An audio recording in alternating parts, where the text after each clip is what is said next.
NSSF and sanctioned by the Solicitor General of Government as expected by law. Anyway, I think we shall need to, did you submit the arbitral award?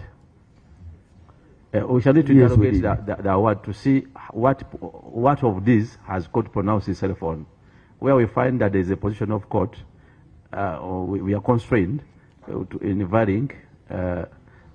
Yes, counsel, from NSSF. Oh, sorry.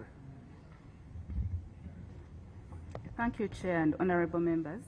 Honorable member, the issue you raised is valid, and just for information, it was actually addressed during the proceedings that led to the arbitral award. When we share it, you will see that there was a lot of concern raised, even then, in the same manner you're raising it, complete with even seeking the Solicitor General's opinion on the validity of the MOU. So, honorable Chair and members, when we share the arbitral award, you will see that all these technical questions. Thank you. So, thank you. Now, you will share the arbitral award. Now, let me guide us this, because we need to sort out other issues. We shall still engage NSSF. Now that Amos Nzeyi has appeared through his representative today, and has a lot to offer, NSSF is also insisting we want our land. There are also issues to do with the size. He's promising to write back within today, after engaging his client as well. Is it, Honorable Kabasi? The matter and received instructions, I write NSSF. I can't be certain that it will so the instructions you got are only to appear here?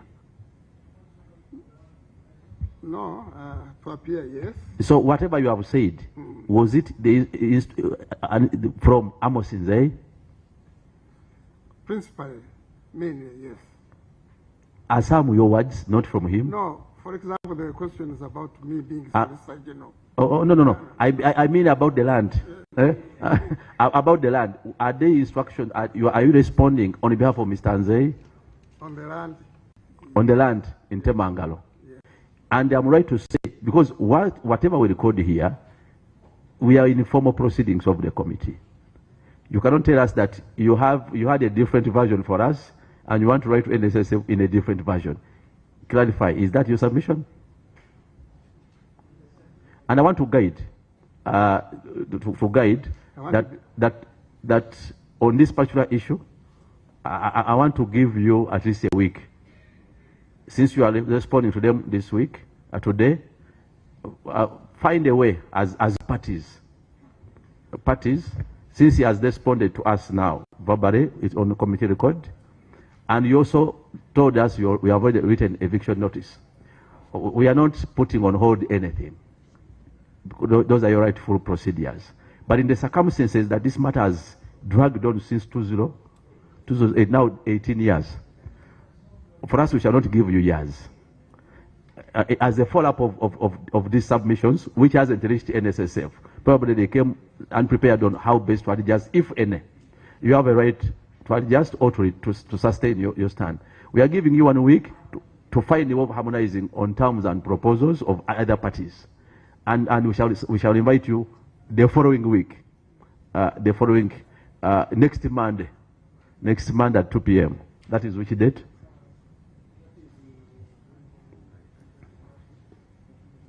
So avail us your latest position as by Thursday, 24th. You avail us your position at least by Thursday this week, so that we can decide whether we insist that you Kabasi returns with Amos Nzeyi. Because we shall not be in this business of saying, now I have instruction here, now maybe it doesn't cover here. Maybe the extent of my instruction is this and doesn't stretch to this. So we want conclusive answers on this, and so at least by Thursday we shall Thursday and at least latest Friday morning, the committee will be acquainted with the progress and as to whether there is need to summon physically the attendance of Amos Nzeyi. And please notify him. It doesn't matter whether he's in which country. The powers of enforcing attendance of witness are legal, and we know how best we can utilize the rules to ensure that a desired witness appears. But for now, it is decent that he sent a representative, and that's why we have captured you on record. Only that you also sound that to some extent there's some information within his knowledge alone. Yeah, because he's the owner, sir. I'm not the owner. Be on record. Switch on. Yes. Yeah, it is on. Honorable Chairman, members, I'm appearing with instructions because I'm counsel. Yes. I'm not the owner of this property. Yes. So I can and must give to the commission, to the committee, whatever is in my knowledge, and I'm interested in doing so. I actually want this matter sorted out. Yes. But that's the extent. Now, when other questions come out about my feelings, the Solicitor General wants, I think that we are putting to rest that matter. We shall call you back next week to find out progress on that matter. Yes. We cannot rule in anticipation. Chair. Yeah. No, I've ruled on this matter. Let's pause it for next week. Chair, you have, but I wanted him to go on record about plot 12. Chair, it was my concern. It's a very big concern. It was okayed by the Solicitor General. It is in the records, and he was here saying it was not one of the plots that were purchased, and that is where the fracture, the whole circus is coming from. Chair, I think whether he's on record or not, when the agreement states so, we take what is in the agreement. Honorable Kabasi, were you saying it's Mr. Kabasi? Were you saying that plot 12 is totally out, or you are yet to consult your client? Be on record. I'm going to consult my client. Chair, even when you look at the erroneous MOU, plot 12 is not there. That means they knew what they were doing. Iedere dag ben je in de badkamer. Maar past deze nog wel bij jou? Ontdek jouw stijl bij Sanitair Winkel. Ga aan de slag met een moodboard. Krijg eerlijk advies en word verrast door het eindresultaat. Dit is jouw droombadkamer, waar jij je helemaal thuis voelt. We want to see at what extent a court has pronounced itself on this matter. We cannot preempt.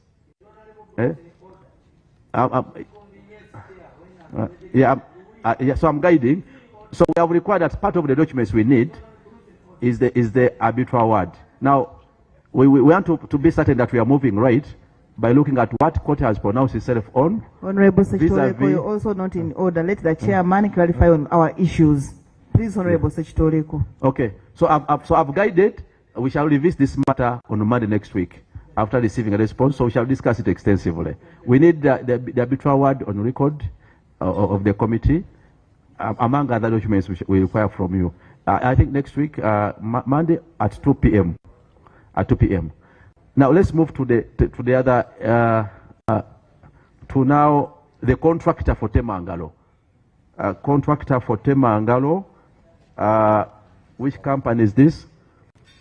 Mr. Kabasi, you are now discharged. Let's go to the contractor for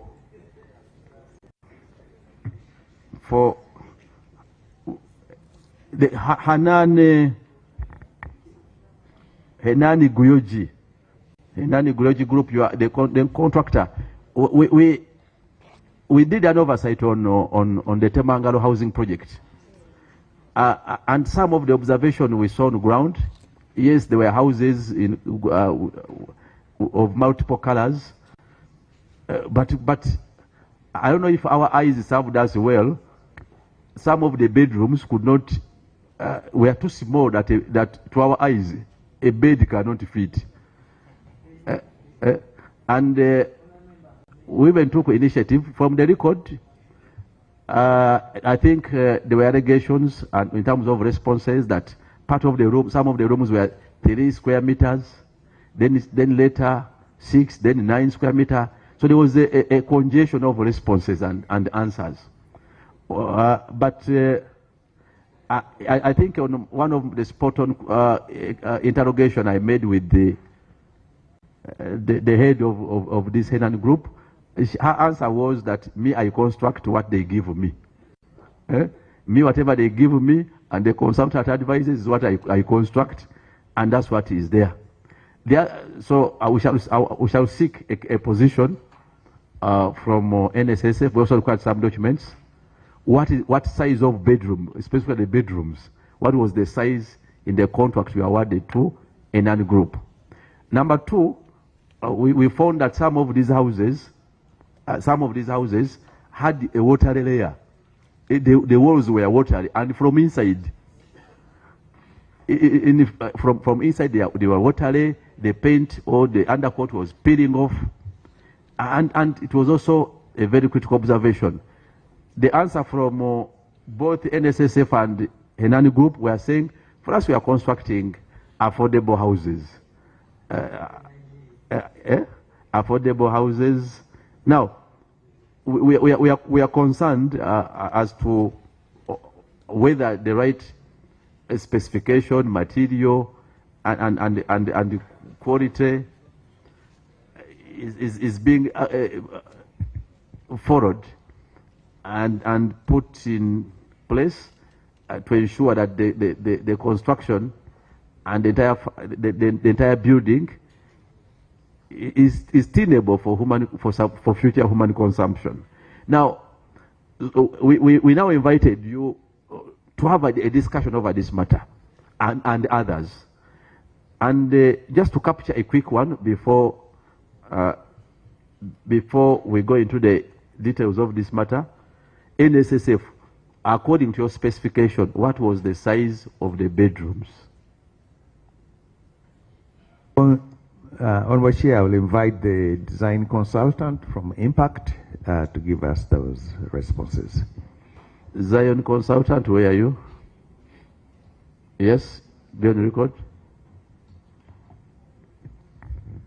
Thank you again, Chair, and the committee. About the sizes of the spaces that you saw on site, I'll first take you back, give you a background of the brief that we received from the client, that is NSSF, at the inception of this process. So we were asked to come up with different typologies for the houses. They requested that we have bungalows, and 4 types of bungalows of 4 different square meters. The biggest bungalow was to have 135 square meters. The second, 125. The third, 100. And the smallest bungalow, 90 square meters. The one that you visited was the smallest, which is 90 square meters. We were also asked to have townhouses. Before you leave that. Yes. These were our sampled houses. Yes. What was the size of the bedroom according to the instruction you got from NSSF? Okay, so they are varying because of the different typology sizes. The smallest? Yes, so our requirement as consultants was to come up with something that is practical and is acceptable by the standards. So maybe what is acceptable? So what is the lowest size acceptable?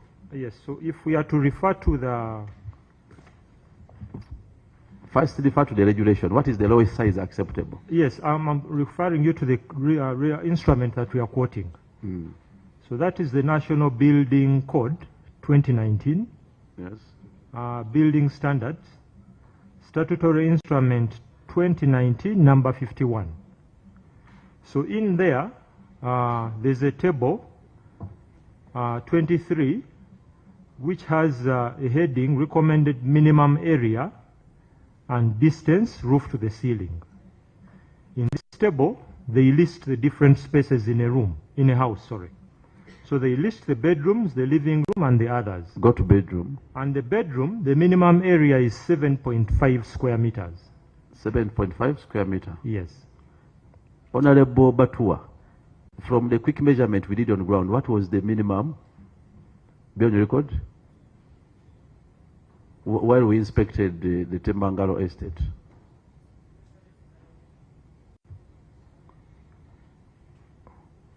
Have you got it? As we visited, we assigned Honorable Batua, Honorable Nyakato, and who else to work with the technical people and do a quick measurement. Yes, thank you very much, Honorable Chair. We were assigned the duty of getting the area of the rooms.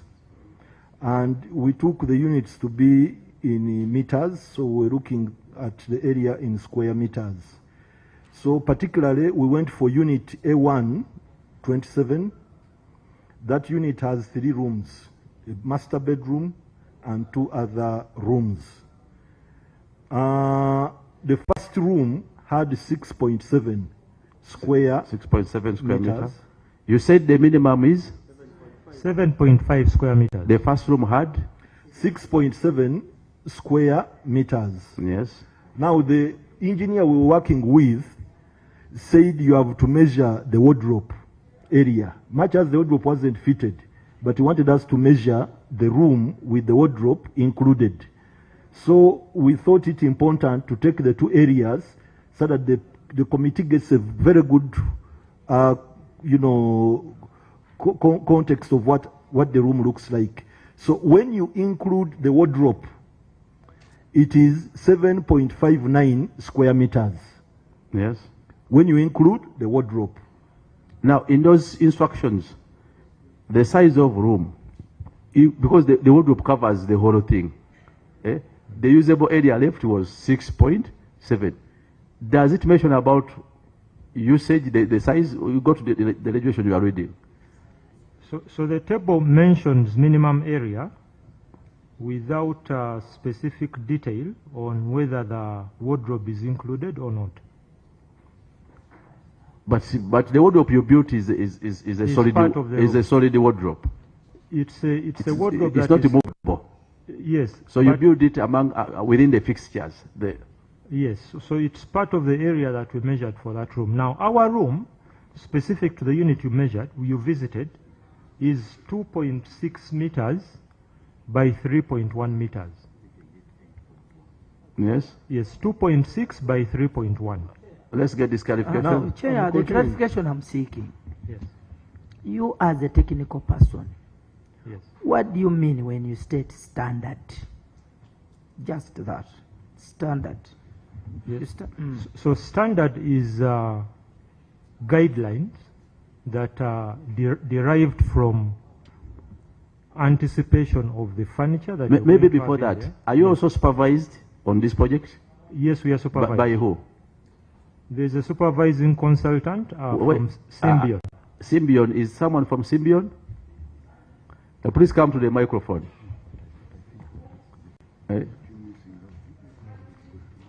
Symbion, do you have a portable microphone, technical? Or you can come closer. Yes, Mr. Symbion, we are concerned. Our eyes could tell us that the remaining part of the room cannot fit a bed. And if you put a bed maybe 2 by 2 or 2 by 6, but cannot fit a bed of 5 by 6 or even 6 by 6. And if it fits, then you have to enter as you climb the bed. Now,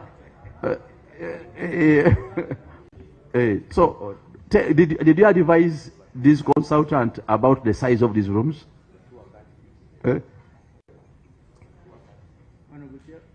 Switch on. Thank you, Chair. Thank you, honorable members.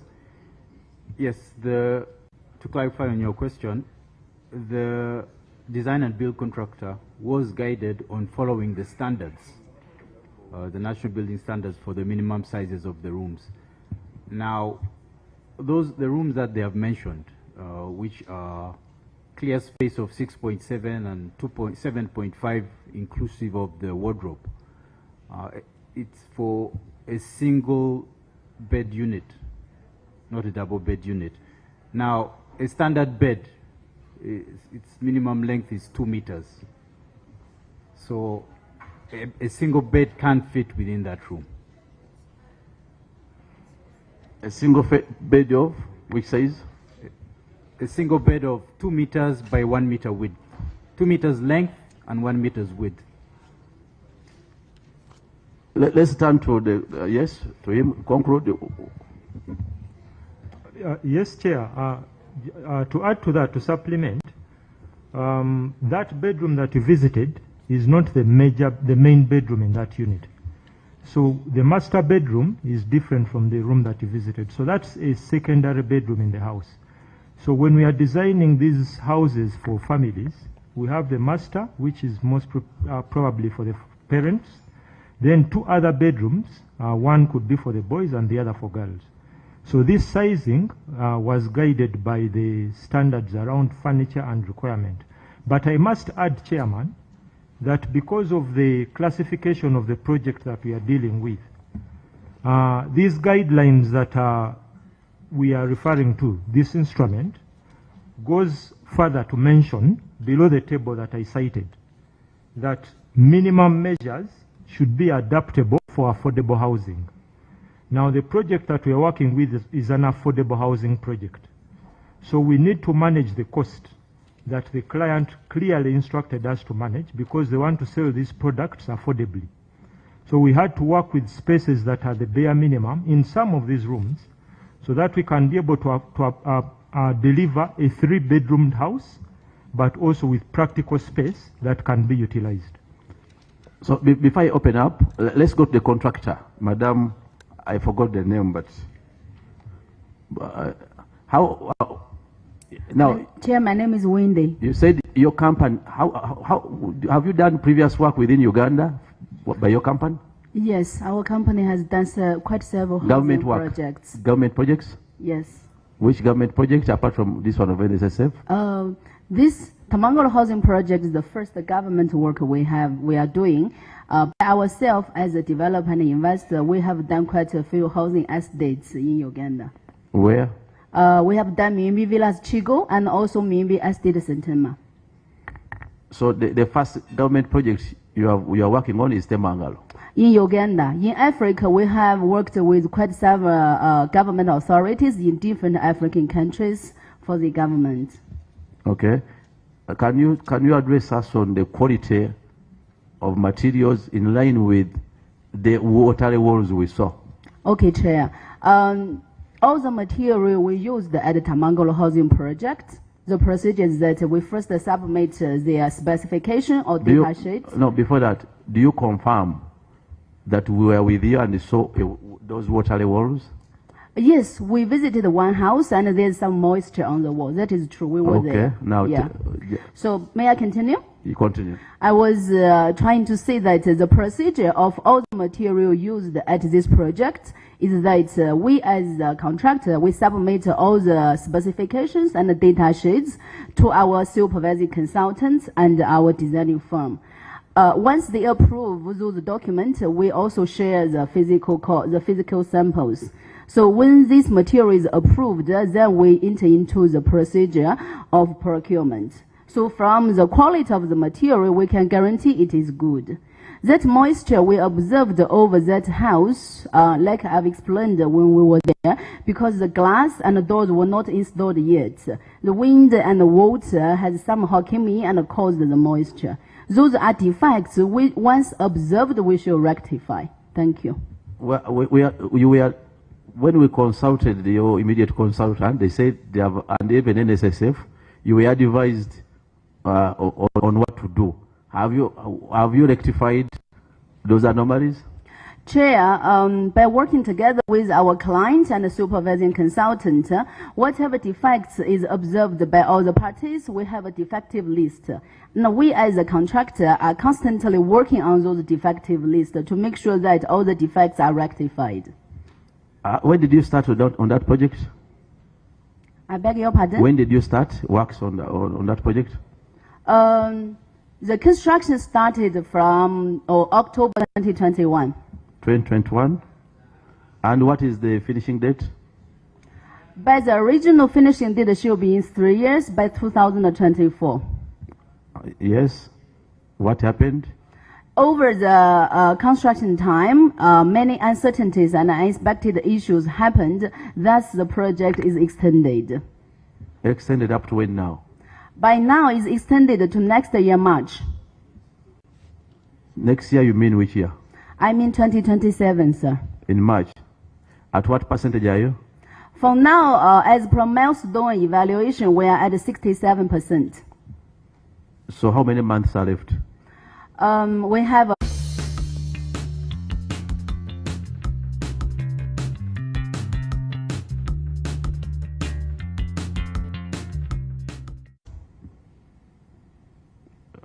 Okay. Let me open up. Honorable Muzale. Thank you, Chair. Chair, maybe one. How many contractors are there? Because yours seems to be very recent, your contract. And yet there are structures that have stayed there for some good time without being completed. So are there two contractors or one contractor? You write down those questions. We are going to answer at once. They are going to be very many. Secondly, Mr. Chairman, to the consultant, I don't know whether you gave proper, actually, it's not, who is the architecture of this project? Who designed this project? The designers, Honorable Impact Associates. They are the architects. Because, Mr. Chairman, what we are complaining about, the small rooms, it is as a result of poor design. So, the one who designed this project is the one who should be held responsible for this. Lastly, Mr. Chairman, is whereas the contractor was explaining the cause for the damp costs in the structure, Machashi was explaining that it's the cause because they did not actually put glasses, so water was coming in. That is so temporal that cannot cause a damp cost. Maybe we need to further investigate why. And the beauty with the area, topography, if I may examine it, is on a hill. So I wouldn't expect anything to cause a wet ground or where the moisture is not good for the structure. However, lastly, Mr. Chairman, maybe the contractor can give us tests from the ministry that approves quality of their concrete. Do you have them? Thank you, sir. For the, you mean test of the concrete? We use concrete for the slabs and for different areas, and all the concrete used at the site, they have the test reports from the labs recommended by the supervising consultants. Yes, Honorable. Thank you, sir, Mr. Chair. Again, back to the contractor about the issue of the dampness of the walls. As she said that it is caused maybe by the open window, I think which is not true. There are many things that causes the dampness, especially the material used in construction and dampness control from the dam cost levels. We said we have the consultant.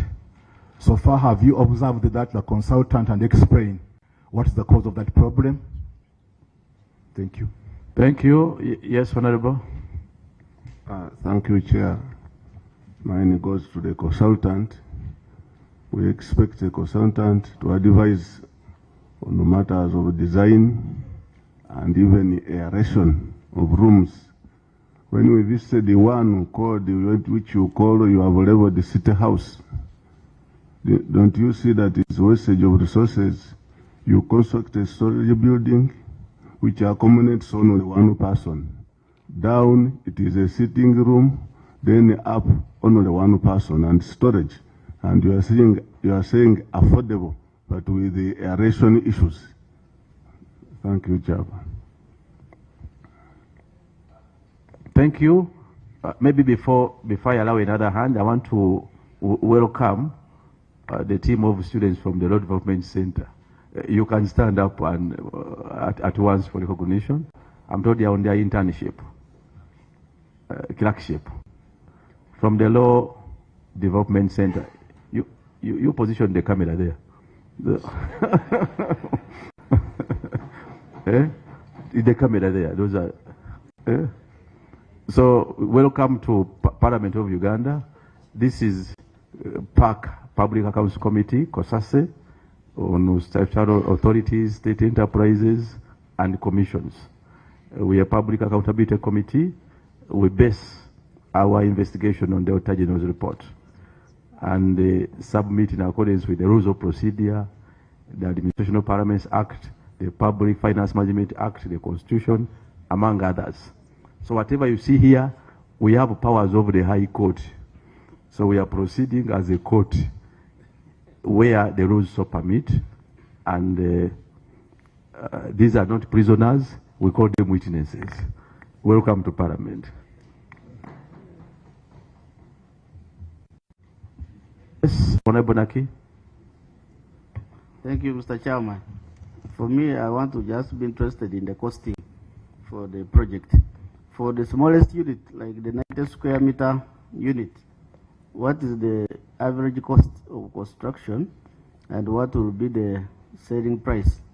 Because remember, it is supposed to be an affordable project to assist the low-income earners. And then in terms of dampness of the walls, I think this company, they mentioned that they have also done Chigo. I visited one house in Chigo, it had similar issues.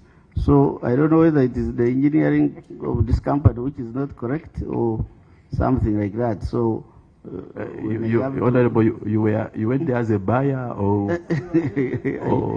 Yes, actually as you enter Chigo on your right, you find some houses there. They are really not doing well.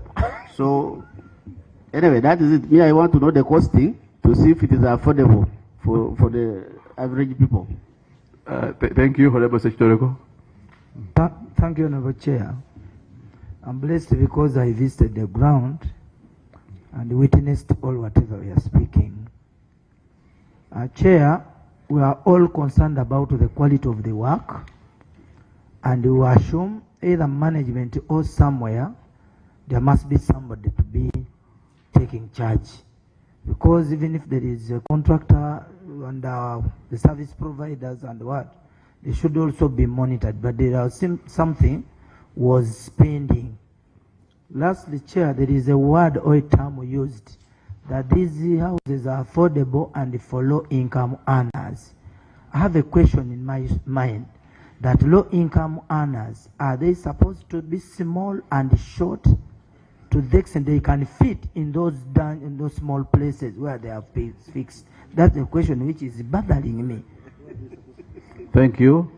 Have I exhausted all the hands? Thank you. Now, back to NSSF. I think the first critical question is, Mr. MD, did you, because you put it at the consultant, did you as NSSF approve the size in issue? The size of the rooms in issue. Did you approve it as NSSF? The 90 square meters, which is for the smallest home. Are you saying for you discuss in terms of the entire coverage of square meters? When you begin to do the budgeting, yes. When you begin to do the budgeting, because the size of a building will drive the type of cost that eventually you end up with. So as NSSF, you ended on agreeing that they are constructing 90 square meters as the smallest size. Correct. The issue of size of bedrooms was not discussed at any level. No, that would not be at it won't come up my size, but then would expect the consultant as a... When they make their design, I believe it shows sizes, was it submitted to NSSF for approval, for processing and approval after making the architectural designs? It is. And didn't you look at the size of the rooms? No, but if the room size, the debate here is whether or not should include the closet or the wardrobe or not. If you look at the measurement as even stated by them, it does meet the standard once you include the wardrobe. Now, there can be a debate on the size of the bed, whatever it is, but it meets the standard as seen. And let me just say... because even with the standard, we still have an issue. The wardrobe you are referring to is fixed. Yes. I would believe it is part of a wall. Now, the remaining part after the wardrobe, I will just believe, maybe I'm wrong. The remaining size after you remove the wardrobe is approximately 6.7. Sir, when you're in a room and you want to hang your clothes, you're going to find that closet usable. But is there room to stand? It's part of it. Yes. In that small room? Actually, it is. We were there with you. Yes. We could not even fit. No. There's something else that I think because this speaks on the marketability. Yes. Whereas you target low-income houses, we agree, and it's good. But how are you going to go to market a house with rooms that can't accommodate human beings? Actually, sir, the truth of the matter is those rooms are standardized, and I think the consultant mentioned a very key point, and I think I mentioned it when we were out there. Yeah, I think the gentleman, the Honorable raised a question, are affordable people, low-income people, short and not big? Actually, that's not the point. The point is, if a room can accommodate a single bed, and a single bed is, I think, 1.2 by 2 meters, it will fit there.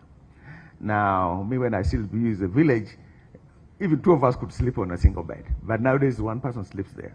Now, the assumption you make is you want somebody who otherwise would not get into an organized community, at least to have a starting point by ensuring that they can afford that facility that they come in. And remember, it has got a master bedroom which can accommodate a spouse and their partner.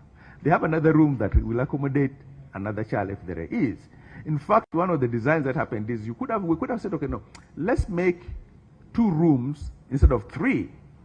But in our culture, that's kind of a bit of an issue because there's a point at which you want to separate the girls from the boys. So if you have one room, and how are they going to share that? So the point of it, you end up with a smaller room that's still functional and practical and still delivers what we need for our members. Now, maybe also to capture well, we are concerned over the quality of the rooms, the water rooms. And a member here is saying that the company you gave has another project which he visited and he also remained uncontented. What was the consideration in choosing Henani Group? They say this is their first project in this country. Why would you surrender such a huge project using pensioners' money to a new company? Just give us your position. What was your consideration? Actually, it's not a new project. If you look at Mirembe Villas, Mirembe Villa is quite a sized development. There are quite a number of units in there that they have. So they've actually shown the experience they have to develop those houses. Yeah, as you build, and that's why you have what's called a defects period, or you have a defect season. As you build, sometimes there are going to be errors and goodness, as long as you can catch them and they're fixed. Because it's building. And so as long as you have a quality control way that these things can be identified when they occur, then you'll end up with a quality. Now, who represents NSSF? Yeah. Maybe on the question that you had just asked, maybe we need to find out the process of procuring the contractor, whether it was through competitive bidding or selective, what was the process? Okay. And that will also be able to guide us on the variations that are happening in the project. Because, you know, when it's selective bidding, it means at times there is conspiracy. So variations will come as and when, because people go to know each other before the process happens. So maybe let's first investigate the process of procuring the contractor. Yes?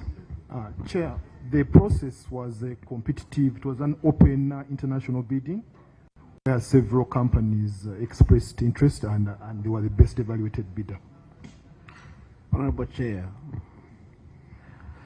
to me, I'm saying the contractor, the process might not have an issue, but the issues with these NSSF people, especially the one who's in charge of that project, because they tend to have a consultant or contract, so they are seated in office, they're not checking.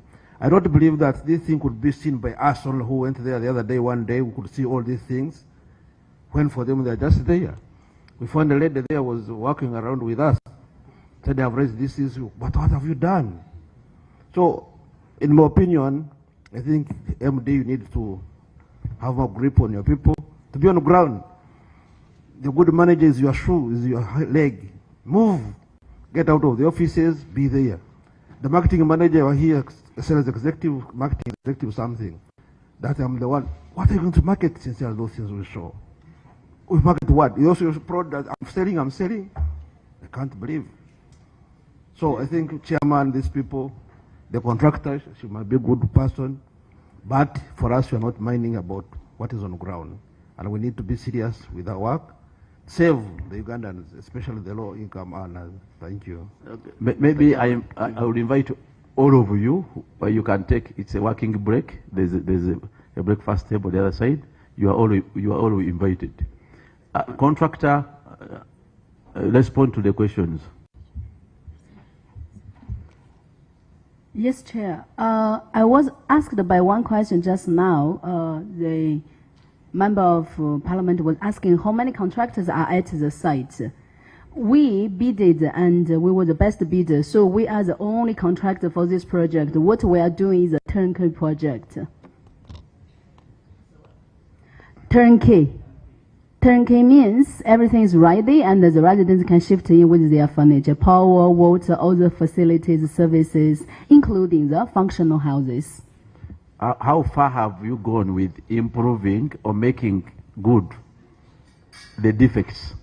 Chair, the defect correction is a continuous procedure because the way we push the project, you've seen and you've visited.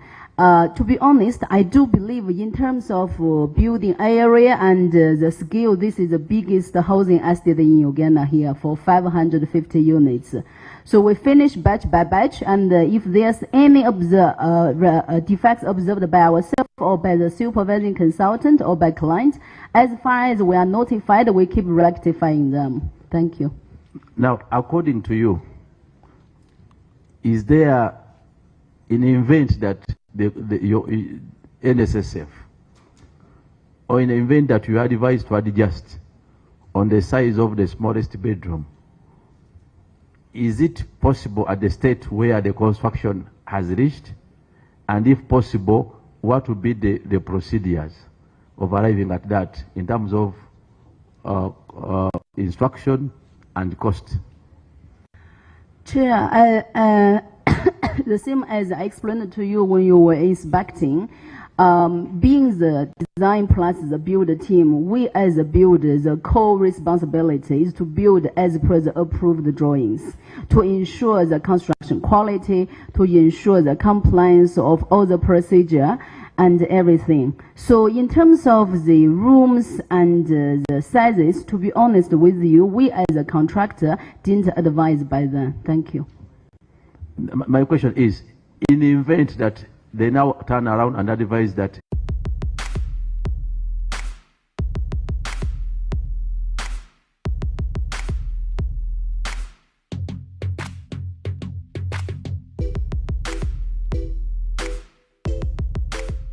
it's not possible because all the structures are done as per your visit that you've clearly seen that now we are in the process of installing all the interior sanitary items, lights, sockets and switches, so the room sizes cannot be changed anymore at this stage. Thank you. Yes, information? Yeah, no, just I wanted to say something. One, the contractor is working simply to build. He implements the vision of the client. The client is NSSF. So they are not responsible for the sizes. It is NSSF itself through its consultants that determine the sizes of the buildings. Also NSSF, I'm sure they must have done a feasibility study before the project was implemented. Maybe you would just tell the committee, you give them a copy of the feasibility study that you did for that project. Remember, if you adjust even just 1 square meter in such type of buildings, you actually raise the cost very significantly, that it may not serve the purpose for which it was intended. It was intended for low-income people. Now for us, because of our status, when you look at those rooms, they look very small. But in actual sense, I've seen them on Gava Road here, we have them. people are living in them very comfortably. So, but when you do the analysis based on the way you live in your home, it is not exactly how it should be. So the NSSF can help the committee with the feasibility study. Then that feasibility study will show the topography, the type of buildings that they are going to have for the different things. I've done actually that study myself. I did for a project of NSSF in Rwanda. We did that study. So if you give me yours, I'll be able to know why you did what you have done. Thank you. Maybe before I pick Martin. I want to learn from the contractor. Be on the record, now that we're in the committee, to tell us the Chinese wording at the entrance. We didn't say any English. What is there? Is it saying it is your project? NSSF is the tenant. So what exactly did you write in Chinese? The entrance. You asked the same question when you were there. Let me explain it again. The official entrance of this project should be, I do believe, along the Ready Build Up Sentema project. That is, I cannot say magnificent one, but it's a very decent one. We have the artistic work, which is not built yet.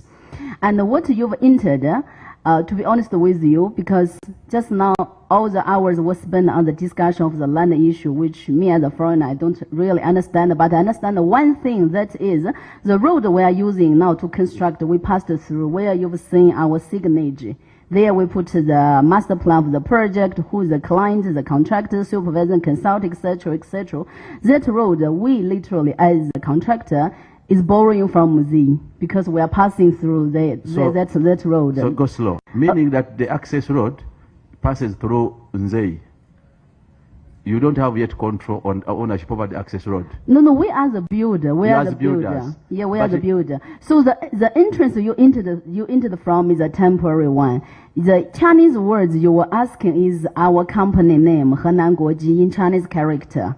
And on both sides are what we put, security, quality, and safety. Those are the Chinese words. And I remember you told me clearly that you have taken pictures and you are going to ask someone to translate. So you may verify. Thank you. I want to learn from NSSF, Madam. Does this project has an access road? If it passes through Nzeyi's land, which is still in dispute, and we are busy constructing, where will now the tenants pass? It's another big problem. Who was left behind? Who was delegated? Thank you. Yes, because now the access road we used is in Nzeyi's land. Where are people going to pass? So, Chair, we are planning a road that will. You construct a project for 63%. No. It's part of the whole. The consultant. Who are you, by the way? Who are you? I'm called Abe Bakayana. What is your role? I'm a senior manager, real estate development. Yes. So as part of the project, there is a road connecting off Sentima Road, the one that is being built. Where? We didn't say another road. It's I don't know. Do you have the drawings? The design consultant can quickly show the. You man who was explaining for us the land. There was a gentleman. The land issue, the title issue. So the access road we used. Be on the record, before you. The access road we used is passed through Nzeyi's land. It's not. Honorable Chair, the access road that we used is at the boundary, because remember we came up and we had to go to the... Is it in your land, the land you took, or it is in the land still held on by Nzeyi? Chair, from what I saw... Not see. These are titles. Oh, the titles, Chair, like I told you. These are titles, partly transferred into your names. Yes. And because we entered where there's the grazing field, and those are the houses. The question is, does the road fall within the land? Still, Nzeyi is holding on. Chair, like I mentioned to you on the ground, there is a boundary line, so that I believe is plot 12. Yes, that's plot 12. Which is in the names of NSSF. NSS, but still held. That's what Nzeyi Amos is still clinging on. There is, like I told you on the ground, when we looked at the road. Yes, don't struggle Chair, explaining. Chair, I wanted to clarify on that. From the surveys that have been done, it's outside of the land being claimed by Nzeyi. It falls where? Because it falls within the NSSF land. Now, do you know Nzeyi's land? Yes, we do. How big is it? It's around 55. 55? Yes, acres. But he claims even more. The issue is, it is on plot 12? Chair, that road is on plot 12. Yeah, that's enough. If that plot is, that the road is on plot 12, it means the access road is on disputed land. True. Chair, the dispute is imaginary because it is not anywhere provided for in the agreement, not even in the MOU. It is an imaginary dispute. Maybe at that level. But at least for now, we have had the two parties. One saying you either buy the land from me totally or with so many proposals. So at this level, it's under interrogation. They are not at par. Much as they have documents, they have arbitral word. These ones are saying we are evicting you. So if I call it a dispute at that level, it suffices. Needless to say, now the question of access must be answered. In the event that this land and this issue are not settled, NSSF must have another strategy of creating another access road. Does your land have attached any other road so that in case of dispute you have another alternative? MD. MD. Let's be strategic. You cannot say you are going to insist on a road that passes near within the disputed plot. Actually, Abe, please. Chair, like I was saying, the estate, the entrance of the estate, the main entrance of the estate, the overall, now we're not even looking at phase one, the overall estate, the 3,500 houses, is a road connecting to St. Emma Road. It's from where you saw the apartments. When you say it is from, are you saying you are planning to place it? It's part of the design. It is designed, but not on ground yet. It's part of the works to be done, is what I'm saying. Because we are talking about, because we inspected, we wrote to you as NSSF that we want to inspect this project. We went with you. Yes. You showed us the road. And we reached together with you. Yes. We even insisted that we can't enter until we get a translation of the wording of the offense, which is purely in Chinese, because we had visited NSSF. If your submission relates to what you plan to do, you state so. We are referring to the road, available road, and the available access road. Okay. Now, when you give us questionable responses, we also fail to plan. Because in the circumstances that houses are 63, what if this dispute is not settled there and then? There must be an alternative strategy of where and how to access the housing estate. So if there's a plan, you state so that we plan to place an access there. But as we speak now, the access you showed us is this one in the plot 12. And we need the proof that of that. Chair, I think the consultant came with the drawings, which we are able to share with you that. And that access we used was for the site, access to the site. We normally have access to the site, and when we have one, that we will use to operationalize the estate. So, please go be on the record. No, Honorable Chair, when you are before Parliament, here the language to be either you don't or you have. But we think that is either future or past. We can't differentiate it. So honorable members, we have an access to the site, and we are happy to share. We are happy to share the plans and drawings and everything. Why did you insist on offering explanation than disclosing what the fact on ground? Is there anything you are hiding? What is the panic for? No. I thought the misconception was that the because a road must pass. It doesn't pass from nowhere. We are identifying plots 12. The discussion here has been running around plot 12, where one Amos Nzeyi is clinging on the same with his own reasons. And when you say it passes on the boundary, you need to provide an alternative plot that passes in a different plot. That would be the technical answer. Not saying I think it is here, I think. And two, as the way the project is as of now has no alternative access. But we are hearing from you that you have a planned access. Yes. So you must be chronological in your answers and be factual. Don't struggle explaining so that you show it has access. The truth is, as we speak, the available access falls within the land that is still disputed. It looks like a swamp down there where there is apartments. It looks to be a swamp. So that one is also causing questions because and when you are constructing, it must show. We need to look at the drawing to see that actually there is another planned access according to the design. Are those available? Yes, they are. Come and point at the access. Honorable Mr. Hando, look at it. So, yes, MD. Yes, MD. Okay. I think the Honorable Lake had raised the issue of the costs. We are still building, but what we think is will cost us right around 100 million shillings, so slightly less by the time they are done. Now, I will not share with you the cost of. I would be preempting the market in terms of what we do. But one thing we know is the intention for that is to make that some of those units very, very, very affordable. And that's, you'll see it when we finally announce the results. The consultant, let me get for the consultant, what have you advised on the quality of the walls? The watery walls and the works generally. What was your advice to those constructing?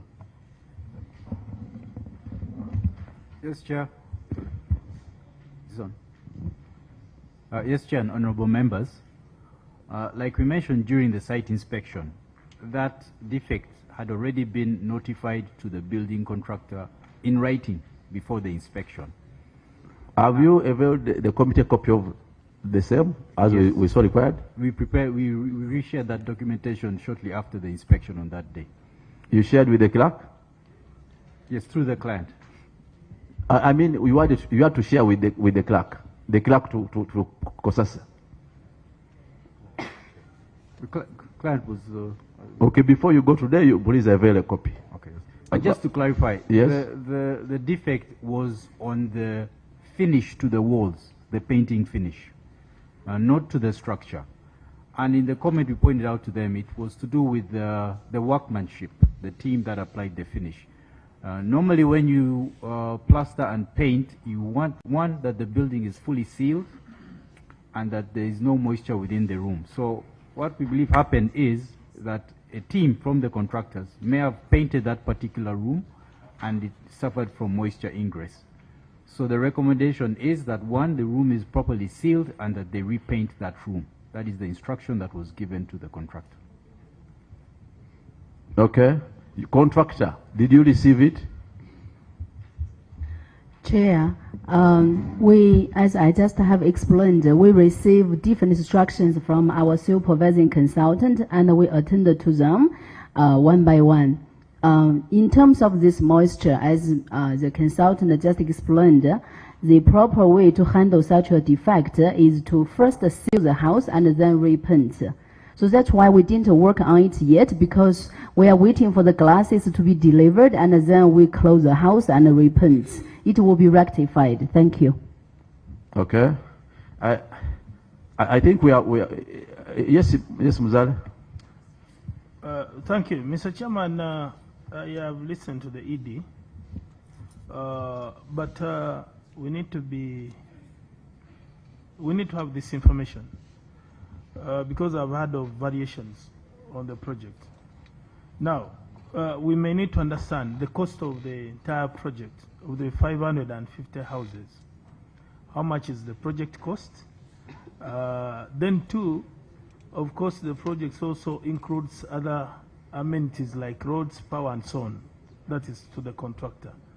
But we need to ascertain the actual cost of a square meter of the house itself, leaving aside the other amenities that we're talking about, power and so on. We need to ascertain the actual cost of a square meter. I think the consultant, you must be having this information. Lastly, Mr. Chairman, comes back now to how much has been, of course, added to the contract. That is now the variation that has been done right from the project started. How much? Because what if we can get the first question, how much was the project cost?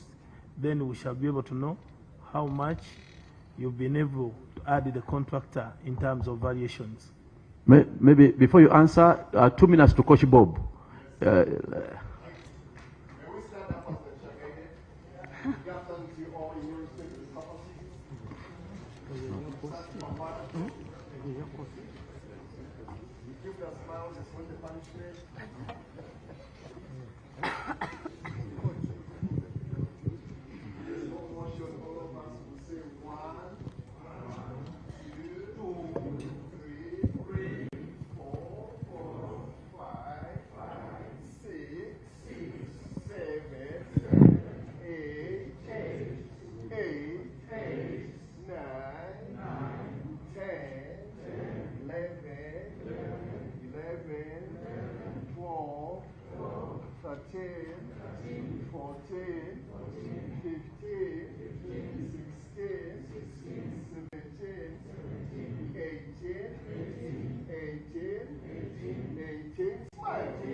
Thank you. Let's return to business. Yes, the contractor, were your answers exhausted? Do you have a last response on matters raised? Chair, I'm settled. Thank you. Yes. We have required that you furnish us some additional documents. I hope you have all. MD, I think you have noted the required documents. We need to be certain on the alternative road. I think what was the design? The design. Now, the alternative road is on which plot? The access road. We want clarity in terms of plot. You will avail us. We cannot. Yes, we can't. Yeah, we need to be certain that we want to identify the existing road, and I think we are in agreement is on plot 12.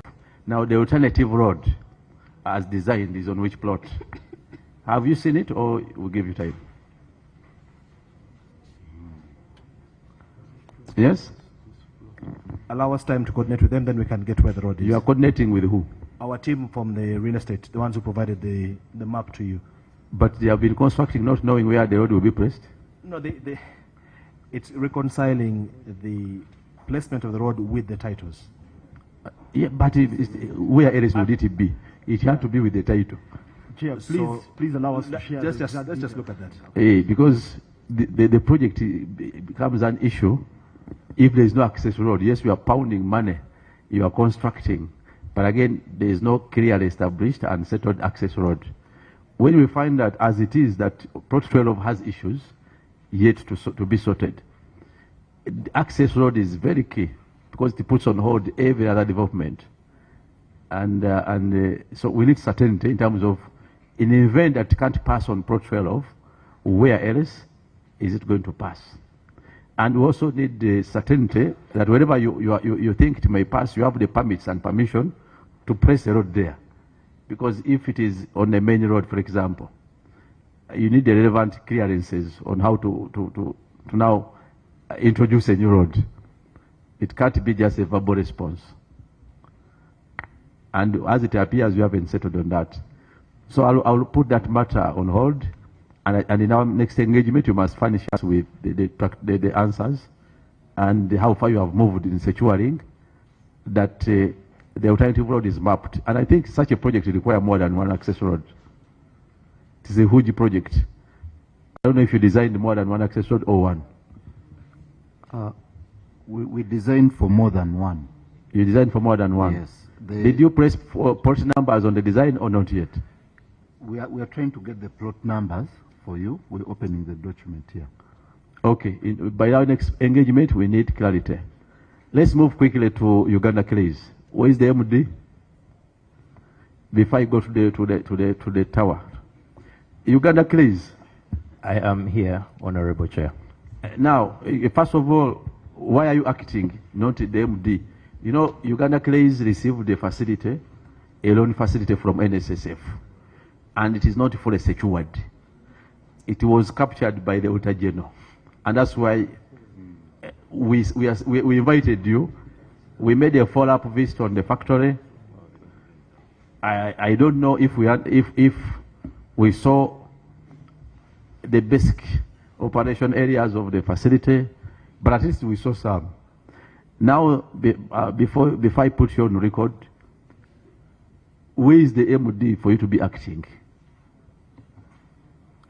Good question, Honorable Chair.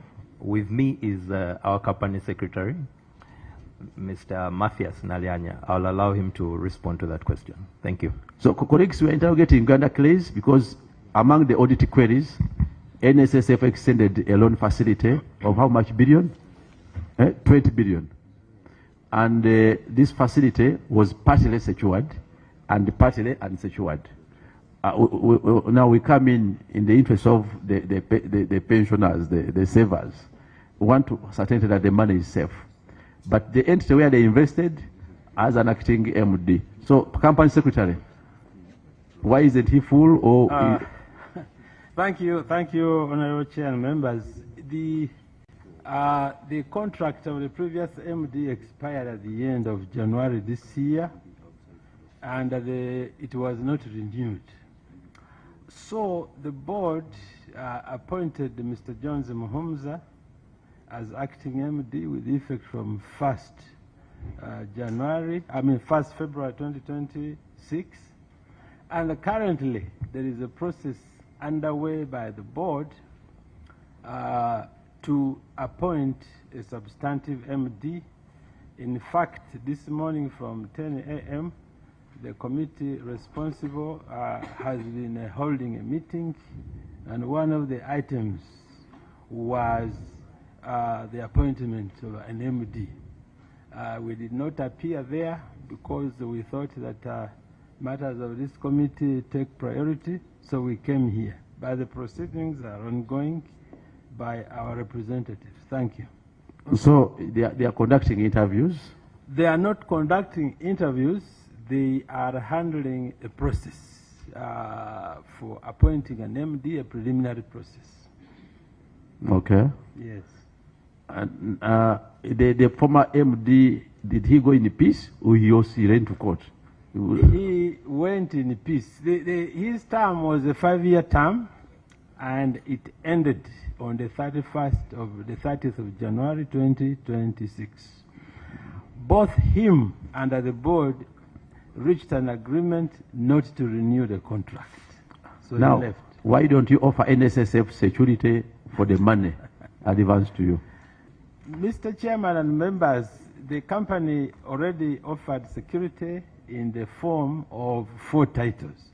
That loan, Mr. Chairman, as a background, was secured for the construction of the company's factory at Kamonkoli. That is in eastern Uganda, some 5 or so kilometers outside the Baalabiseeko.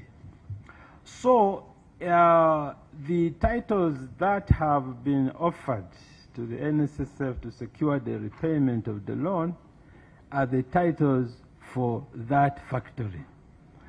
The other titles of the company for its land here on Entebbe Road are with the Housing Finance Bank as security for another loan. That loan for housing finance will expire in 2028.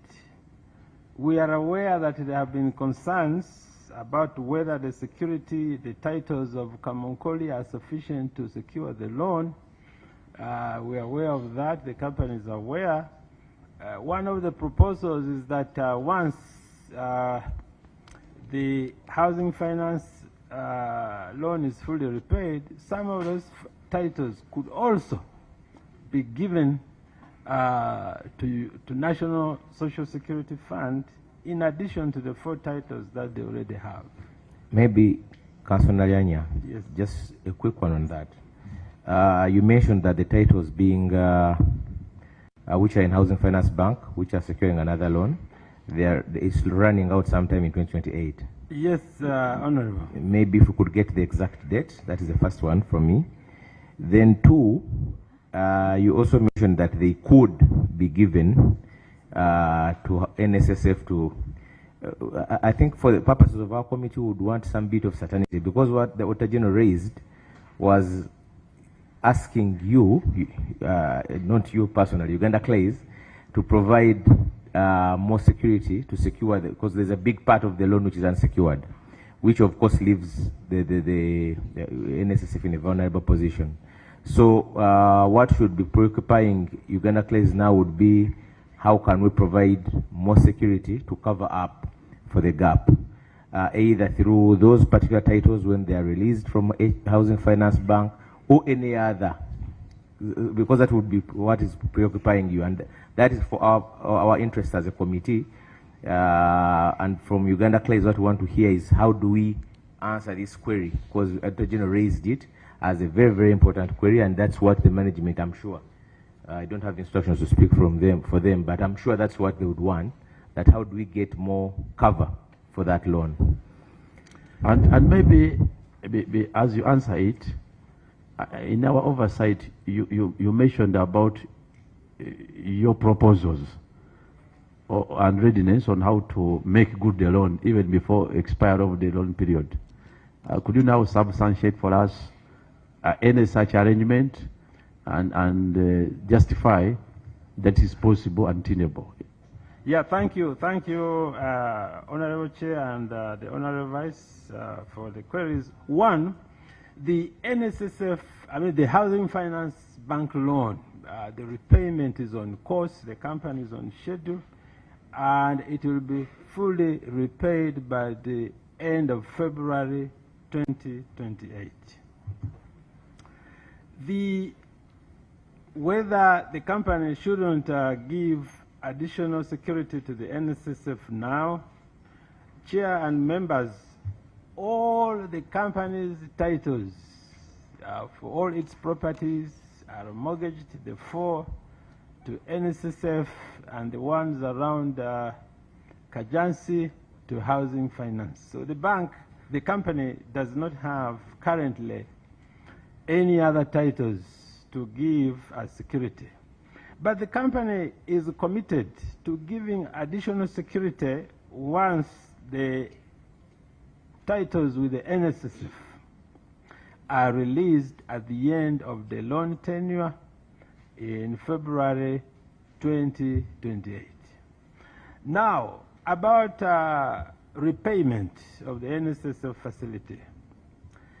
There is an agreement to start repaying the loan from 1st January 2028, but the company is not going to wait until that date. The company is going to make proposals to the NSSF to start repaying that loan with effect from October this year, 2026.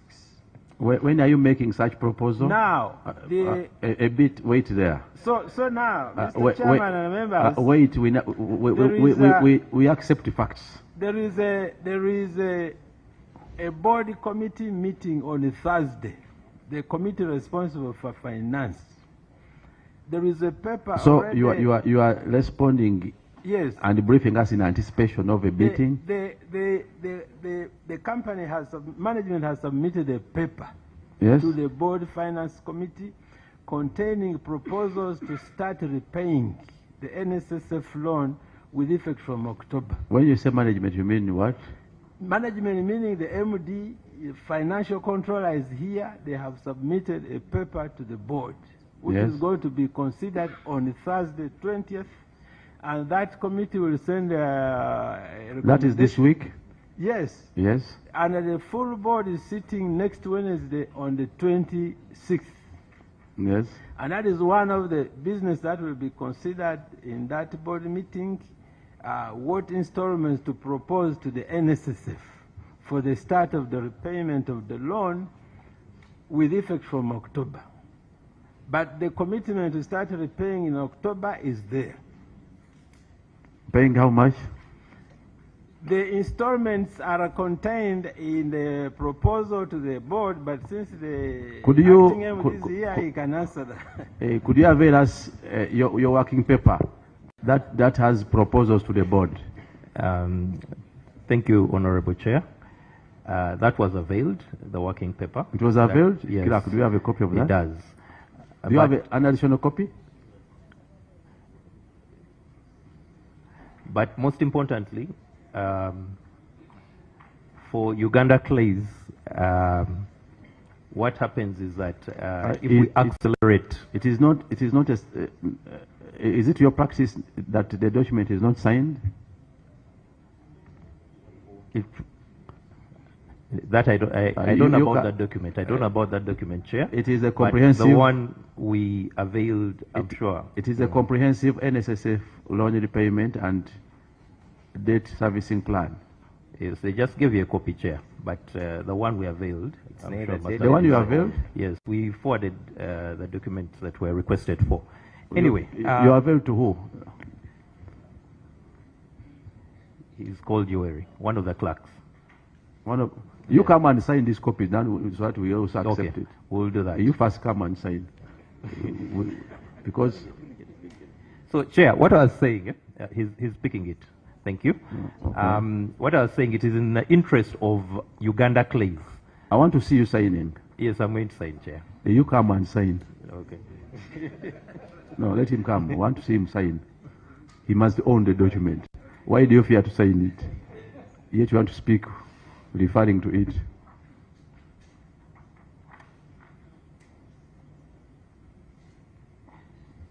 You can borrow a pen from NSSF. He has one. Yes. You sign all the pages.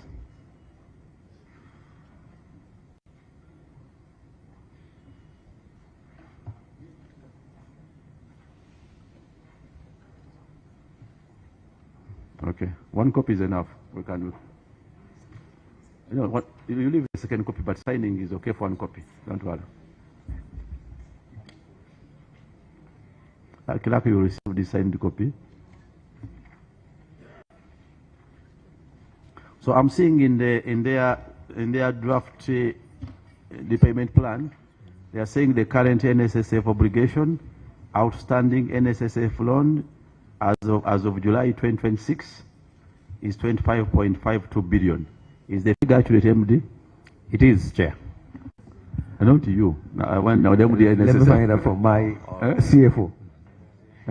Yes, they confirm the figure is correct. The figure is correct? Yes. So they are proposing a forecast balance by October 2026 of 26.40 billion. Repayment commencement 1st January 2028. Expected final payment July 31st. And I'm seeing monthly payment provision 2026. They are proposing 100 million annual. Okay, proceed. Okay, thank you, Honorable Chair. So it is in the interest of Uganda Clays to accelerate the debt repayment. The reason being that if we honor what we've given you or what I've signed, we should expect to have a saving of 10 billion on interest. And we should also be able to resettle that loan by 2031 instead of 2034. Thank you. So instead of 2034, you want to pay it fully by 2031. Now, apart from this, what any proof of your readiness to execute this beyond the pending approvals? Thank you, Chair. That's a very good question. Good enough you visited the plant, the Kajasi plant, with the other honorable MPs. And most importantly is that productivity has increased, has improved. There's market growth. How would you assess that has improved? You use figures. Yes, unfortunately, Chair, there's information that I can't give you, which is material, non-public information. Reason being is that we are listed as Uganda Clays. And however, we should be releasing our results very soon. And you'll be able to see those numbers soon. Okay. In terms of security, okay, here you are committing to pay. In terms of security, any possibility of offering NSSF additional security for the loan? So just to rectify on the issue of security. Where are the other titles? Yes. Our company secretary mentioned that all our titles are with one of the banks. However, we should be able to pay this amount of money as I've given you in that plan that we've given you. The other thing is that by 2028, which is early 2028, we also agree as Uganda Clays to offer our land as security or pledge it. But I also wanted to mention, Chair, that if you look at note 20, if you look at note 34 of the financials, 2025 financials, you will find that the land or the property in Kamonkoli is currently at 23 billion. When we got into this contract, when we got into the agreement with with National Social Security Fund, which is NSSF, at that time, that amount of collateral or security was sufficient. So out of the 25.6 billion, which is let's round it up to 26 billion, we were only left with about 3 billion that is not secured. So that is 3 out of 25, which is not significant. Anyway, your figures don't have backup evidence. They are just entertaining as well. But let me open up here. Thank you, Chair. Let me open up here. Yes, Honorable Naki. For me, in this matter, I'm a bit conflicted. Mr. Jones is actually my OB and my good friend. Now you have nothing. And no, I just wanted to comment. Who is your OB there? You have nothing to comment now. The managing director. He's not the company owner. He's not the company owner, but I wanted to thank him because I read the report. Don't thank him. Yes, Honorable Secretary. You'll wait for the Alumni Association. Honorable Chair, So I think as we are here to see how to move forward, I think it's just a lesson, I think, that if there is any business to be transacted, there are certain precautions we must follow. We cannot just first error and then we do the right thing. Then you are setting a bad precedent. And to my concern, Chair, our brother there is in acting capacity. He could be having all these good plans and is not confirmed in the near future. Or is he placed somewhere, so, and the strategies can die from there. So we want an assurance from such. Because are you saying they should confirm him? No, I am not saying so. No, my worry is. We task the company secretary. Yeah, my worry is. Company secretary, is your contract safe? Yes, because we're dealing with you, and at the end. Company secretary. Yes. What? Mr. Chairman and members, Mr. Muhumuza has been appointed acting MD. According to his contract, he has full authority as the CEO of the company. But also, his substantive position is head of finance. So, in both capacities, he really has power to bind the company. Even if tomorrow he is not MD, that document is still binding on the company, and the company will, of course, make sure that those commitments are fulfilled. Mr. Chairman, I submit. Thank you. Okay. Yes, Honorable Bruce. Thank you, Chair. Chair, I want to thank the team from the Auditor General for raising this matter, but also to appreciate that there is work going on between NSSF and Uganda Clays. And Chair, as a member of this community, I also know that the products from Uganda Clays are fair, advanced, and having a good market share. So let's hold them on their promise, Chair, and wait for when the board will make a conclusive decision. Because for now, we are speculating and anticipating. We could task that when the board finally decides, their decision is communicated to NSSF in time, but also the committee gets a copy to know how to report about this query when we are making a report to Parliament. I submit, Chair. Thank you. So I think MD, any quick response on whatever has been raised? There is a fear that maybe if you are not renewed, now all these good plans will vanish. Number two, it is anticipation that maybe it may be approved or not. Even you are a bit reserved on your responses that you are a listed company, and we are also here insisting you must tell this committee and be assertive to this committee as to how the Auditor General's query would be rectified in line with either offering security or payment in full of all the money advanced to you from NSSF.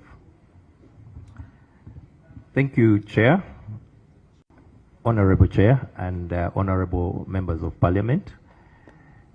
I can categorically and certainly say we'll pay this money. The bad press you've heard about Uganda Clays in the papers, we've turned the corner. Good enough you've seen our 2025 performance. We're ensuring that it's sustainable. And most importantly, to also thank NSSF for being gracious to us and giving us breathing space. If you're not Chair and Honorable Members, from 2015 to 2025, one, NSSF had no security and there was no interest. Interest had been frozen. So at 20.6, we moved from 2015 to 2025 and the loan was still frozen at 20.6.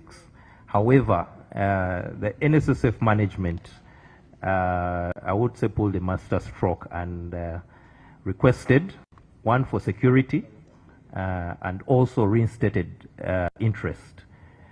One, what that means is that workers' money or members' money is protected unserved. And most importantly, what we should be noting is that NSSF, or Uganda Clays for that matter, has not written off that amount. The payment hasn't been written off. It has just been deferred until when we paid. So in conclusion, I'd just like to reiterate that we will pay this money as Uganda Clays. Thank you. Thank you. MD, connect the dots. Uganda Clays is committing. Security, they have no alternative title. They say their title, the other title is in the bank, another bank. They plan, according to them, to pay, but that one is not yet backed up with evidence. It's a strategy. The Auditor General has raised a query against you as NSSF. A taxpayer in Uganda remain concerned with our money return. You may pronounce interest and fail to pay the interest for a saver. Now, try to connect and give us a position. Just as an update on what was in the audit report. If you remember, the audit report had a valuation number, which was, I think, the last valuation that had been done on the Kamonkoli property was around 2022.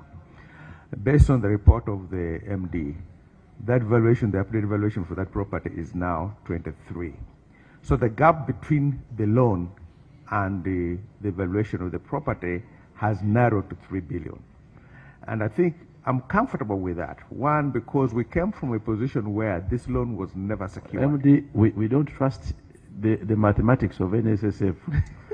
What could have occasioned the increase in the cost and the value of Kamonkoli land? Because now we don't want to rely on and backed up mathematics. Who said that the value has increased and on what basis? By the time the auditor picks it up in the report, there's a bit of reliance to know that they didn't just pull it out of the air, but they had evaluations done that would support that number, because if they don't, becomes a problem for the auditors themselves. And I think the thing that even as the owners of various pieces of land has a way of natural appreciation, because land is a finite community. We are not creating any more land, and yet we are becoming more and more wanting to rely on that land. That by itself creates pressures on the value of the land to go up with time. Thank you. Now, of course, we shall further interrogate that matter as and when we have more follow-up facts. Lastly, the contractor for Pension Tower. The company name is CR. Please access the microphone. CRCEG, China Railway Construction Engineering Group. Thank you. China Railway Construction Engineering Group. Thank you. Colleagues, we also inspected the ongoing works. It appears a sizable building. Only that we had the concerns to do with the parking space, the size of parking, the time the project has taken, the changes in contractor. I think it was formerly by local construction. Do you have someone from local construction? No, sir. They did not make it. Okay. We have now the new contractor, China Railway Construction Engineering Group. And I think part of the question was to do with the parking. They planned the parking space. You briefed us that you are looking at group, is it Group A? Class A of the type in terms of office space. So we want to learn, first of all, why the project has dragged on. Why the project has dragged on. When did you start construction as China? Honorable, the real construction work started February of 2019. February 2019. You were given how many years? The original contract is for 3 years. 3 years. Now you are in how many years? So right now we are counting 7 years. And when do you plan to finish it? We're planning to complete it in the 31st of January of 2027. And those will be how many years?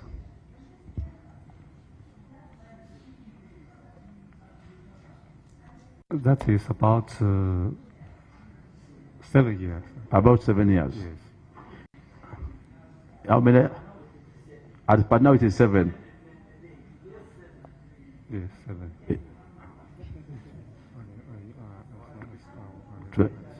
Yes, about 7. Have you got clearance for those? Did you have variations on the record in terms of period? Yes. Yes? Yes. MD, why is the project dragging on? If we take it from Feb 2019, because that's when substantive work actually does start. As you may recall, and I know many times, Honorable Member, when we mentioned this, COVID hits the country March 2021. And that basically, as you know, however much construction was going on, it created a pace of construction that slowed it down. So just the 2 years that the country is dealing with COVID, there's substantial slow in the time that the work has to be done. And then there were a bit of changes that were made in the structure to do certain things that we wanted to do, especially to making it the type of building that we believe it is going to be. That kind of has taken time to bring it to bear. I think I'm going to put on hold this matter. I want to appoint a small team, ad hoc team, committee. Dr. Batua, do I put who? The technical people. Want to first study these extensive documents about the pension tower. Who else is volunteering? Mozale, Dr. Batua. Naki, I won't put you because you said your OB is in the other company. Oh. you need to first declare you have no OBs. Secretary will need to be a big team. Okay, let me have Secretary Batua, Martin, and Olibonaki. Dr. Batua, you lead that team. Study extensively this pension tower project, and in our next meeting on Monday. Okay. You don't ask, you have been put on the team. No, there is something I need to be. If it is about pension tower, I want to put it on hold. No, not to that. Okay, let me first pronounce on this. Because you may so let them study. We shall come with and have an extensive overview of the entire project, so that we align well. The question is quite a sizable project. We need to interrogate based on facts. Of course, when we visited it, we had a reservation. Given this background, we didn't enter, and it was on the side of caution. But we understand that the team on ground, the CRG, must have done commendable work. So we need to appraise ourselves with the progress so far, based on the record. Please access the relevant records, and we see how best to proceed with a thorough discussion over this particular project.